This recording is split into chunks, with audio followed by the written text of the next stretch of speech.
Hi, Jon Tripp here with the Domus Group coming to you from Northern Virginia. Today is May 12, 2020. Can you believe it?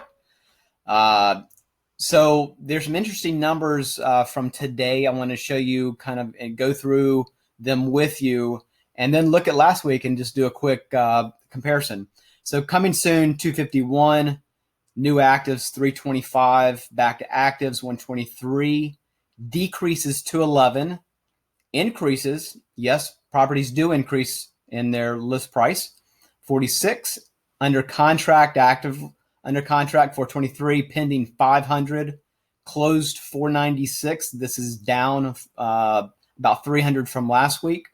Temporarily off market 82, withdrawn 84, canceled and expired relatively low. Let me show you, and again, as a reminder, this is the Northern Virginia market. This is a pretty large swath. I explained it in the previous video. Feel free to go back and check that out. This is what it looked like last week. We've seen an increase on market coming soon of 20.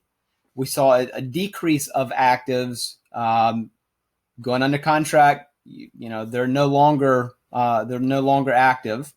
And then let me show you the expired. This is pretty significant. You have a decrease of 148 from what it was previously, where you're starting to see that obviously less properties are expiring. So we'll see if that trend holds 2 weeks period that we're looking at.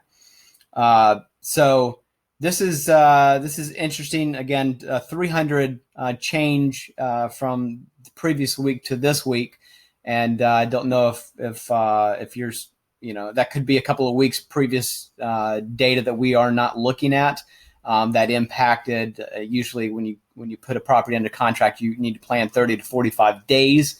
So maybe something happened previously that resulted in more closings last week and then less this week. So we'll continue to look at this number as we move forward. Interesting survey I read about just earlier today that 91% of buyers and 97% of sellers halted their real estate activity in April. That didn't happen in the Northern Virginia, D.C. market. I can tell you it was slowed, but not stopped.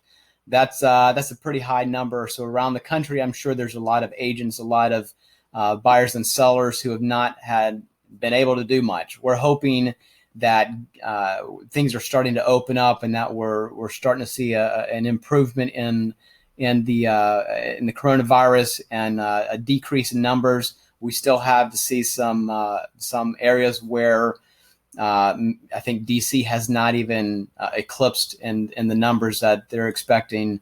I've heard June, so TBD on that. But we'll continue watching in the Northern Virginia, DC area, and look forward to getting back with you. If you have a market, if you have a city, town that you'd like me to run some numbers on, I'm happy to run those for you. Feel free to comment, reach out to me in the comments, in a DM, email. However you're seeing this, feel free to leave a comment and I'll definitely follow back up with you. All right, all the best to you. We'll look forward to talking with you next week. Take care.